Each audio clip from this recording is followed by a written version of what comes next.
Hello बच्चों, आप सब कैसे हो? आई होप कि आप सब अच्छे हो। घर का छोटा था, दीवारों पर पुरानी सीलन, छत से लटकता पंखा जो धीरे धीरे अपनी सांसें गिनती जा रहा था, और रसोई बस 2 चूल्हे, एक मिट्टी का एक लोहे का। गर्मी की दोपहर थी और आंगन में धूप, एक लोहे का। गर्मी की दोपहर थी और आंगन में धूप इतनी तेज कि चप्पल भी तप जाए। पर उस छोटे से घर में आज कुछ अलग था। आज कुछ पक रहा था, कुछ ऐसा जो रोज नहीं बनता। बहू सरिता रसोई में झुकी हुई थी। माथे पर पसीना था, पर चेहरे का एक अलग चमक। वह किच-किच कर मसाले निकाल रही थी, जो थोड़े-थोड़े बचा कर रखे थे त्योहार के लिए। पार में दाल भिगोई हुई थी और बर्तन में चावल पक रहे थे। पर आज सिर्फ खिचड़ी नहीं बन रही थी, आज कुछ खास था।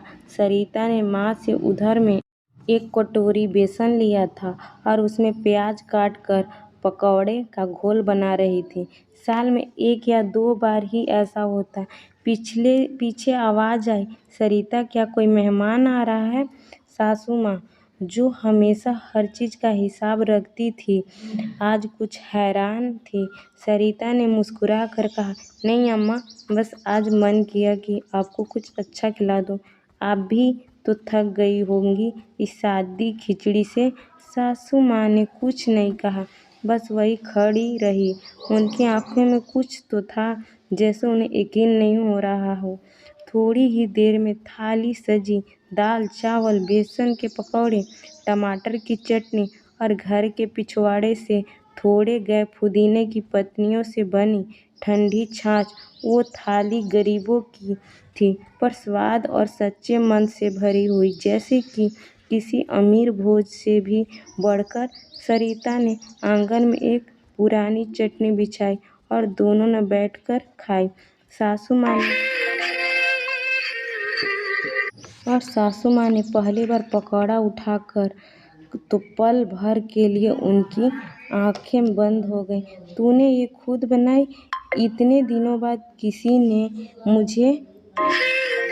थोड़ी ही देर बाद सजी दाल, चावल, बेसन के पकौड़े, टमाटर की चटनी, घर के पिछवाड़े से तोड़े गए पुदीने की पत्तियों से बनी ठंडी छाछ।